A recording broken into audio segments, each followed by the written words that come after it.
Oi, tudo bem? Começa agora mais um programa Feminismos que discute os desafios e direitos da mulher aqui pelo YouTube. E a nossa entrevistada de hoje é a Camila Tulinski, que é jornalista, mãe, psicóloga, psicóloga, filha. Camila, muito obrigada pela sua presença, pela sua participação. Explica pra mim, não necessariamente nessa ordem, né? É verdade. Nossa, Lidice, em primeiro lugar é um prazer estar aqui com você, com todo mundo que assiste o Feminismos aqui na internet, no YouTube. Falar sobre sororidade, feminismo, o ser mulher, e cada uma de nós tem a sua peculiaridade, porque somos iguais, mas cada uma com a sua história, né? Com as suas peculiaridades, mas é um prazer estar aqui com você. Você falou, eu achei curioso isso, né? Não necessariamente nessa ordem. É exatamente isso. Por quê? A minha rotina é a seguinte: eu tenho uma filhinha de 1 ano e 9 meses, a Martina, então sou mãe, recentemente mãe, né? Há quase 2 anos aí. Então eu acordo cedo, porque venho de uma madrugada para amamentar e tudo mais, então já acordo cedo. Entro cedinho na redação, 7 horas da manhã já estou no jornal, né? Que eu trabalho no Estadão. E ao longo do dia eu tenho demandas de pacientes na psicologia, então vira e mexe, desmarca alguma coisa, eu tenho alguma dúvida em relação ao meu estado de saúde mental, e eu vou administrando tudo isso. Enquanto isso, é ligação da minha mãe na creche, né, falando da Martina na creche, a escola às vezes tem alguma dúvida, né, e manda mensagem no WhatsApp, quer dizer, a gente não consegue desligar de todos os múltiplos papéis que a gente tem. Então eu falo a gente, porque eu acho que tem muita gente que vai se identificar com a minha história, mas é muito difícil saber em qual ordem eu cumpro esses papéis. Não tem muito uma ordem, a gente vai se virando aí enquanto dá, né? Exatamente. Camila, me fala uma coisa.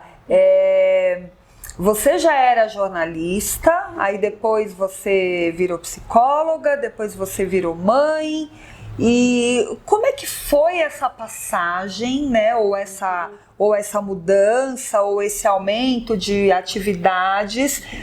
E outra coisa, como é que você monta e como foi a montagem da rede de apoios, né?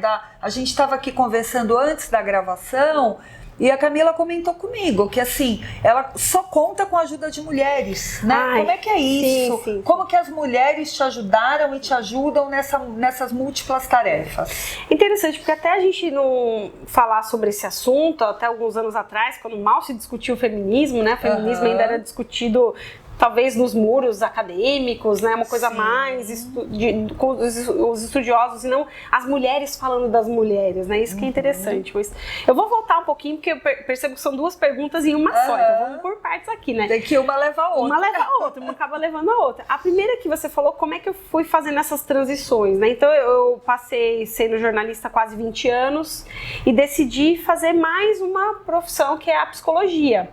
Em determinado momento eu pensei que eu podia ser mais do que só jornalista na carreira. E comecei a buscar habilidades, coisas que eu gostava de fazer, né? Então, no momento, assim, em primeiro lugar, eu pensei assim, acho que vou fazer direito, né? Eu vou fazer direito, porque eu gostava de falar sobre júris e falar com advogados, eu gostava desse ambiente jurídico, sabe? Mas aí depois eu percebi que eu gostava de falar sobre o direito no jornalismo, mas não atuar no direito.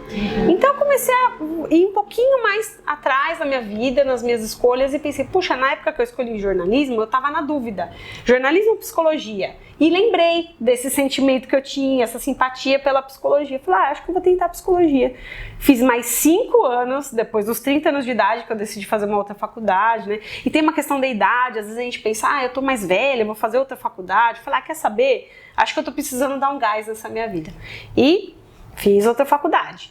Quando eu estava concluindo a psicologia, eu engravidei da Martina. Mas não foi foi uma gravidez super planejada, né? Eu pensei assim, agora eu acho que eu quero ser mãe. E aí, essa é a beleza do empoderamento feminino. É a mulher ter o direito de escolher o que ela quer fazer, né? Pelo menos é o meu ponto de vista, Exatamente. Né? A mulher tem o direito de querer fazer o que ela quiser no momento que ela quiser fazer, desde que ela consiga se planejar, porque tem muita gente que às vezes não consegue também.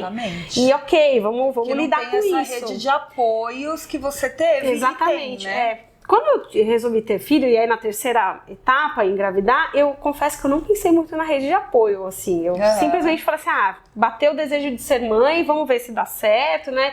Eu tive sorte de engravidar rapidamente quando eu tomei essa decisão, porque tem muitas mulheres que ficam muito tempo, né, pra tentar engravidar, às vezes não conseguem e tal. E aí consegui engravidar, e depois que eu já estava grávida, eu pensei, mas e agora?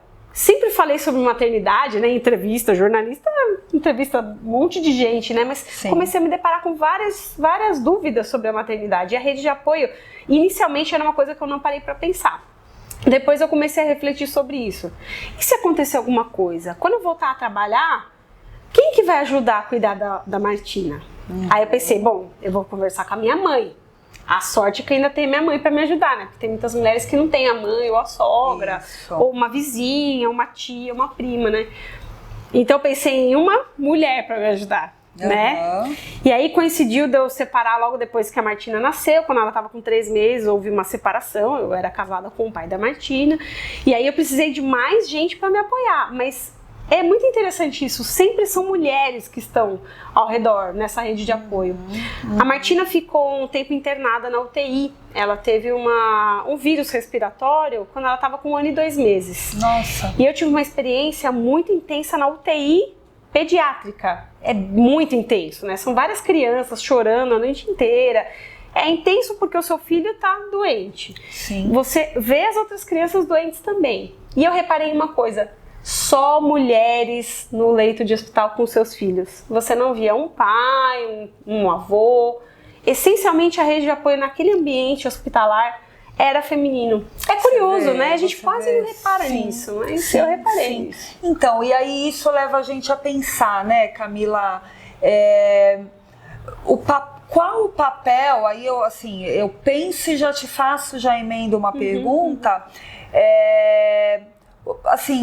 como é injusta realmente ainda, né, apesar de todas as discussões que são feitas, apesar das mulheres estarem tendo essa consciência, de muitos homens também estarem começando a ter essa consciência, leva a gente a pensar o seguinte, qual é o papel que o feminismo, né, porque o feminismo, ele nada mais é do que lutar por igualdade de direitos entre homens e mulheres. Isso é o feminismo, né? Então, qual é o papel que a luta pelo feminismo ainda tem na vida das mulheres hoje, né? Como é que você vê isso? Qual é a importância que você enxerga dessa luta ainda hoje? Eu acho que, em primeiro lugar, a mulher saber o valor que ela tem.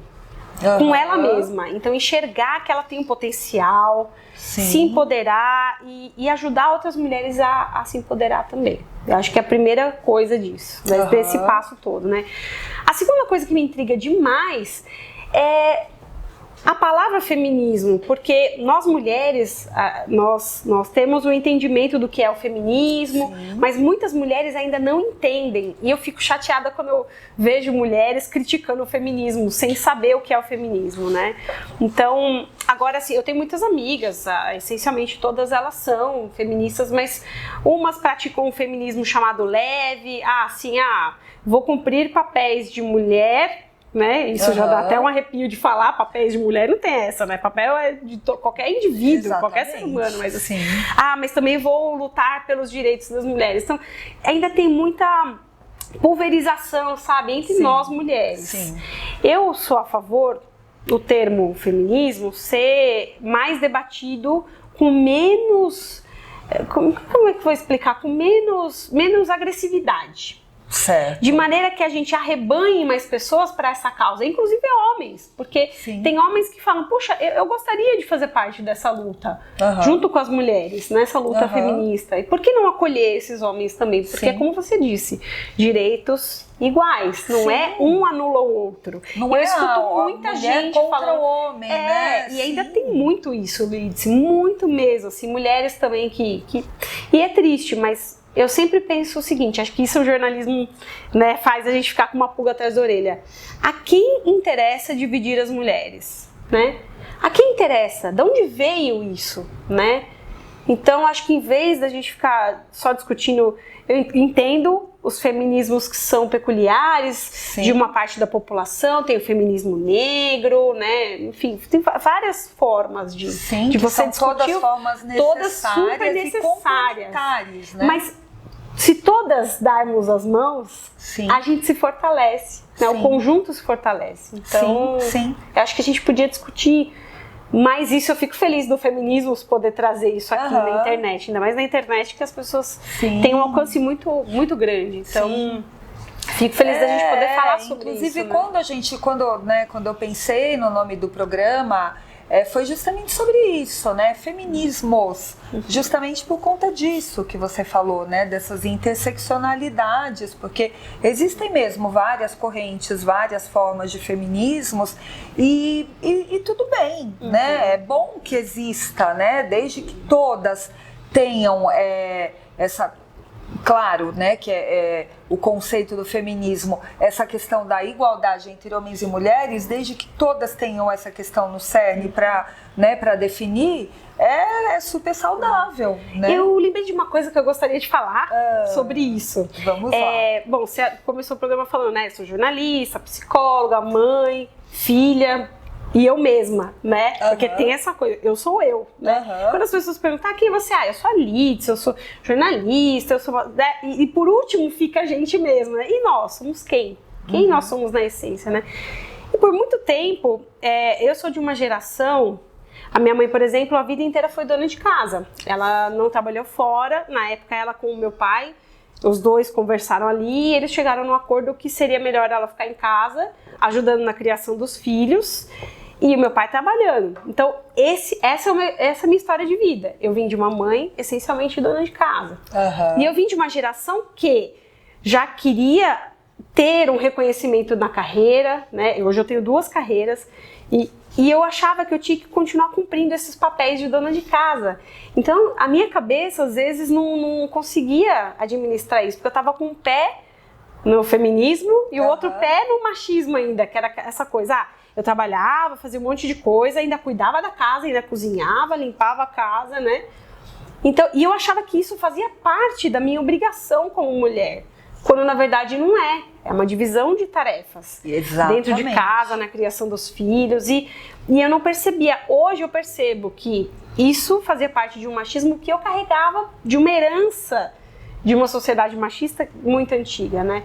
Hoje eu lido bem com isso, obviamente, né? E tento ajudar as pacientes nessa descoberta também na psicologia. Então, tem muita gente que precisa chegar nessa descoberta. Agora eu queria te perguntar, eu quero que você fale um pouco do seu lado como psicóloga, tá? Como que você, como psicóloga, observa essa questão das mulheres, do sofrimento da mulher no meio desse machismo estrutural? Como que a mulher está lidando com esse feminismo nascente, né, que começa aí a tomar força? Como você, como psicóloga, percebe isso? Essa pergunta é interessante porque eu tive um professor na faculdade que ele dizia assim, o psicólogo não vai ter o paciente que ele quer, ele vai ter o paciente que ele precisa ter. E, coincidência ou não, a maioria das pessoas que eu atendo é mulher. Então, mulher que vai lá, me procura, tal, às vezes com um quadro de ansiedade ou outra coisa. Só que eu percebo que ainda não tem esse despertar para o feminismo, que está começando aos poucos. Eu atendo mulheres de todas as faixas etárias, exceto idosos que ainda não chegaram até mim. Estou aberto, quem quiser pode vir. Mas, porque acho que todas as idades têm oportunidades de autoconhecimento, não é? Então, estou ansiosa para chegar uma idosa na minha clínica e falar, Camila, quero aqui falar um pouquinho sobre a minha vida, ter insights na terceira idade, que eu acho que é maravilhoso também para a mulher se conhecer na terceira idade, é fabuloso. Eu imagino. Mas falando sobre o feminismo e a mulher se conhecer, tem muitos tabus ainda que a gente precisa vencer. Por exemplo, ninguém fala sobre masturbação feminina, né? Então, na clínica, às vezes, é óbvio, eu não vou falar aqui de casos clínicos, porque eu não posso falar por uma questão ética, mas eu percebo algumas demandas que estão reprimidas. Então as mulheres às vezes não querem falar muitas vezes da vida sexual, como é que tá sendo. Com os parceiros elas veem. A sexualidade da mulher ainda é muito reprimida, né? Ainda é um tabu muito forte mesmo. Tem mulheres que não se conhecem, nunca se tocaram, não sabem se sentiram orgasmo ou não, sabe? Aliás, isso é uma pauta para um outro feminismo. Se um dia você, né, quiser falar sobre isso no seu programa, seria fabuloso, porque percebo que existe uma demanda em potencial para a gente falar sobre a sexualidade da mulher. Mas falando sobre outras demandas, né? Essa mulher está chegando na clínica muito esgotada. Eu percebo isso, né? Então tenho muitas coisas para fazer. É como se ela tivesse... Sabe num circo que você tem aquele equilibrista que fica equilibrando... Acho que é equilibrista, não é? Que fica equilibrando os pratos ali numas varetas. A mulher brasileira, né? Eu vou restringir a mulher brasileira em um grande centro urbano como São Paulo, que acho que é importante a gente regionalizar também, recorte, né? Porque você tem outras mulheres e outros feminismos regionais que a gente não, eu particularmente outros não conheço. Problemas, sim. Tem outras demandas, mas assim, numa cidade como São Paulo, num país como o Brasil, as mulheres, as quais eu atendo, estão chegando assim na clínica, querendo equilibrar pratos. Então é o prato da família, é o prato dos filhos, o prato do ser esposa, o prato do ser mulher e o ter a carreira. É muito difícil, uma hora ela não vai conseguir. A mulher ainda tem uma dificuldade muito grande, então, de justamente dividir todas as tarefas, Camila? Porque ela acha que ela tem que fazer tudo e ela tem que ser boa em tudo isso. E ela acha isso porque foi dito a ela que ela tinha que fazer isso, não é isso? E aí eu vou fazer um meia-culpa por parte da imprensa, porque muitas vezes a imprensa vende essas matérias, porque a mulher do século XXI é aquela que faz tudo, né? Ai, como ela é admirável, essa mulher. E não, todas nós somos frágeis, sim. Nós temos o direito de chegar cansada em casa, sabe? Não querer cuidar dos filhos. Isso é humano, claro. É ser feminino também, de não querer estar mais casada ou de querer casar com quem ela quiser, de fazer o que ela quiser, e hoje ela não consegue, ela faz o que ela acha que precisa fazer e ela pensa que precisa fazer tudo, dá conta de tudo para ser uma super mulher. Exatamente. Super mulher, entendeu? Super mulher, que aí vai acabar, e como você disse, com esse sinal de esgotamento, aí acaba cansada. Agora, isso por quê? Porque é uma cultura que foi toda construída numa sociedade patriarcal, né? Onde o homem fica fora de casa, trabalhando, ganhando dinheiro para prover o lar, enquanto a mulher está em casa fazendo tudo. E ainda se a mulher, não, eu quero ter uma carreira, ela vai sair de casa para ter essa carreira, sim, desde que ela também dê conta de todas as funções da casa, que são funções da mulher, né? Não do homem, porque o homem não tem que dar conta de nada, só a gente. Então é isso que eu acredito que na psicologia exista um trabalho de desconstrução dessa imagem da mulher, né? A palavra é essa. Para a própria mulher. A palavra é essa, Lídice, desconstrução da mulher para a própria mulher. Então, assim, eu tenho alguns casos de, assim, alguns estão começando agora, outros estão na metade, mas alguns que são, olha, casos que eu fico até arrepiada de falar. Da mulher que chegou ali totalmente fragilizada, achando que, né, não estava sendo fracassada na família, no casamento, na carreira, não estava conseguindo descobrir um potencial, uma habilidade, né? Essa pessoa foi se descobrindo na terapia, foi falando dos seus medos, dos seus receios, dos tabus que muitas vezes ela não consegue falar socialmente, né? Sim. Porque a terapia é justamente esse espaço para a pessoa poder falar sem julgamento. E na sociedade, o que mais a mulher sofre é julgamento, inclusive de outras mulheres, volto a dizer isso, quer dizer, é uma coisa que a gente ainda precisa se policiar, né? Da própria família. Da família. Do marido, ou do companheiro, ou dos colegas de trabalho. Da própria mãe, de uma tia, de uma avó. E o peso que tem você receber a crítica de uma mãe. Porque toda filha ou todo filho, e aí trazendo um pouquinho o homem também para essa discussão, quer que os seus pais sintam orgulho do que eles são, do que eles estão tentando ser. Então é muito difícil. A mulher carrega um peso enorme. Então quando a mulher chega na terapia, a primeira coisa é, me dá esse peso. Vamos aliviar um pouco isso que você está sentindo? Divide comigo aqui os seus medos, as suas angústias. Olha, você não vai ser julgada. Pode dizer se você não quer, se você odeia, sabe, alguém que é muito próximo a você, não tem julgamento. O meu sonho, óbvio que é uma utopia, né, Lindsay, mas o meu sonho seria toda uma sociedade terapeutizada, com aspas, porque eu não sei se essa palavra existe, definitivamente não existe, né, creio eu. Mas assim, uma sociedade em terapia, em que a gente pudesse julgar menos e refletir mais. Julgar menos e debater mais. E dar mais espaço. E acolher mais. E acolher mais, que isso eu sinto muita dificuldade. A sociedade não é acolhedora para as mulheres. Não é. A sociedade julga as mulheres.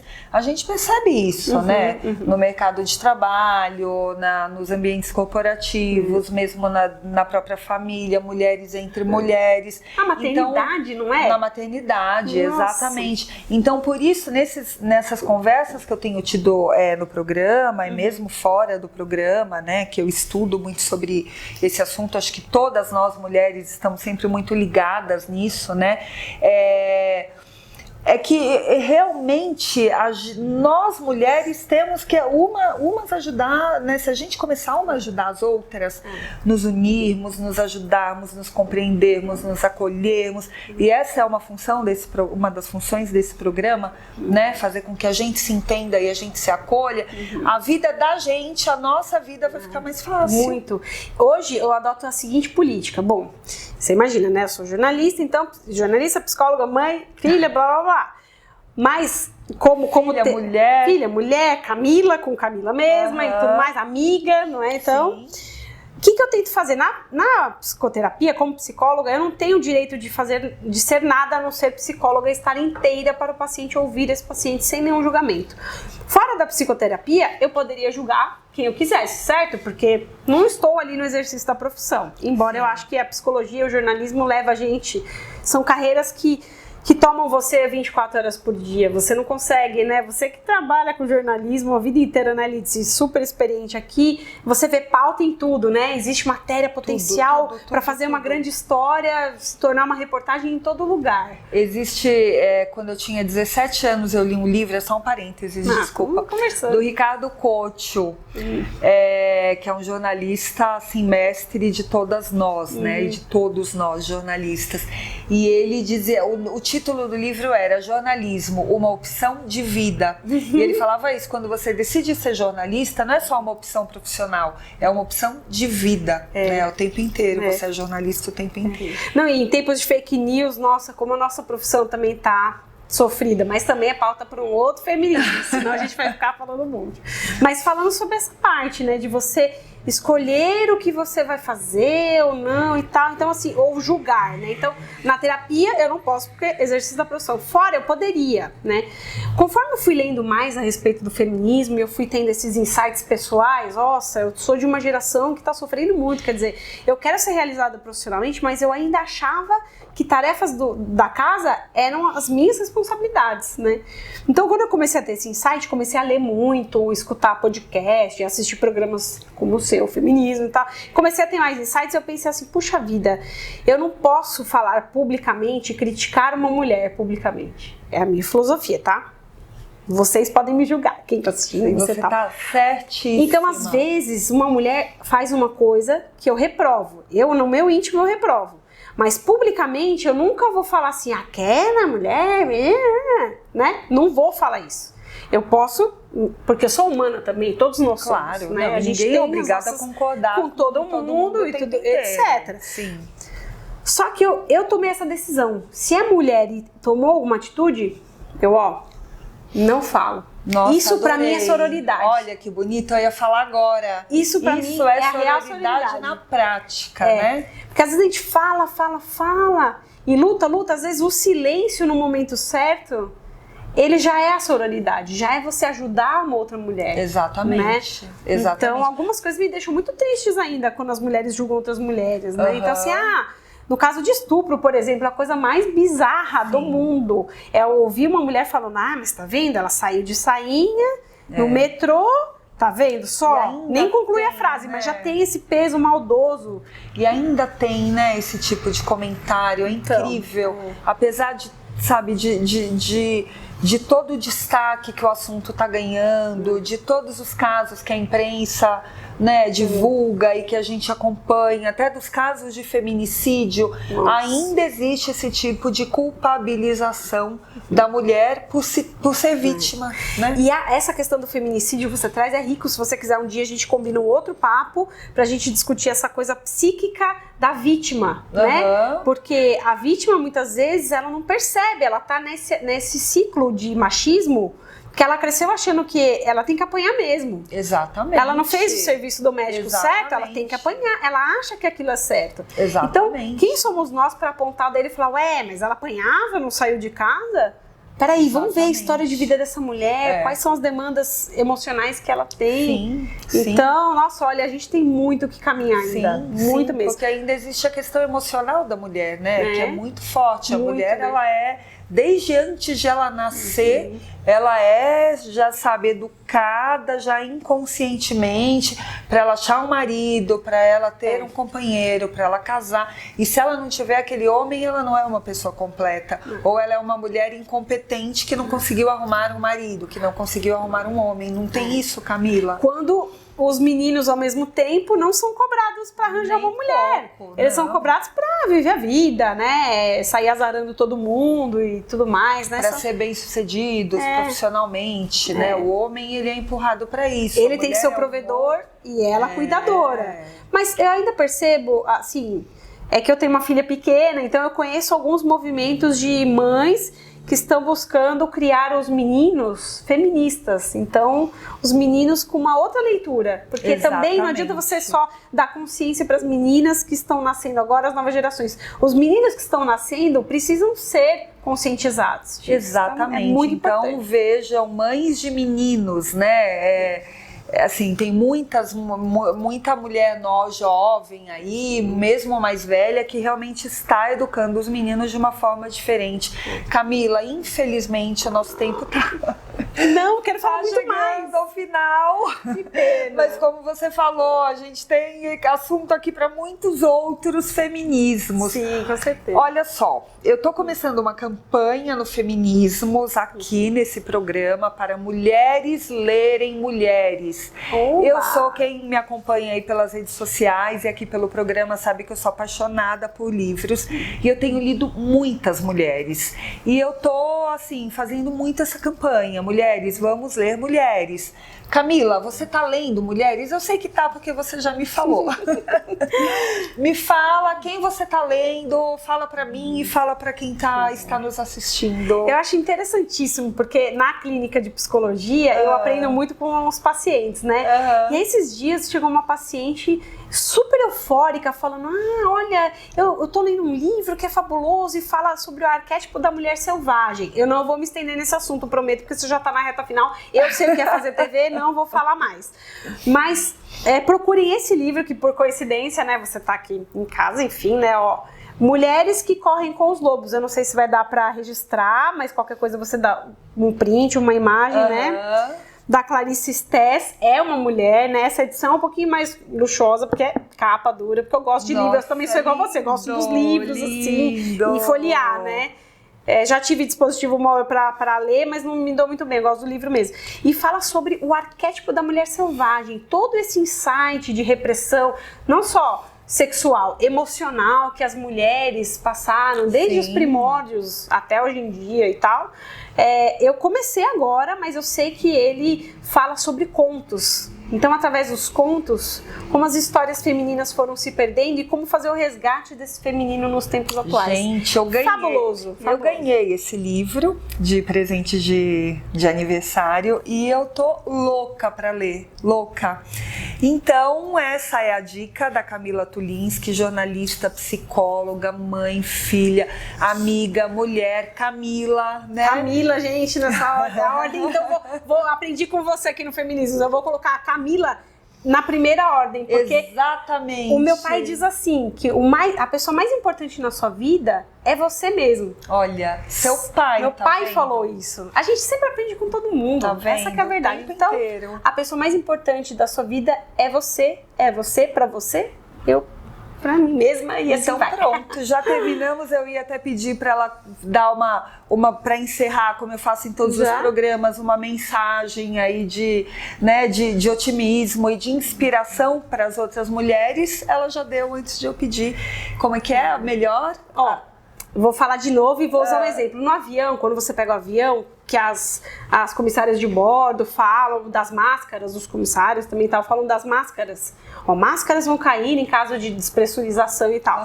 Em quem você põe primeiro a máscara? Em você e depois na criança? Em você e depois no idoso? Uma pessoa que tem mobilidade reduzida? Porque se você não estiver bem, você não ajuda outras pessoas. Ai, adorei. Partindo desse princípio, meu pai diz que a pessoa mais importante para você, na sua vida, é você mesmo. É isso, gente. A mensagem. Adorei a mensagem. Camila Tulinski, adorei a nossa entrevista. Obrigada a você. Obrigada por Eu você amei. aqui. Quero mais. Vai fazer outros programas. Muito obrigada por você muito obrigada a você que nos acompanhou aqui. E se você tem sugestão de pauta, de entrevista, tem uma história interessante e quer contar aqui no Feminismos, manda um e-mail para mim. O e-mail tá aí embaixo na tarja para vocês verem. E muito obrigada. O Feminismos fica por aqui.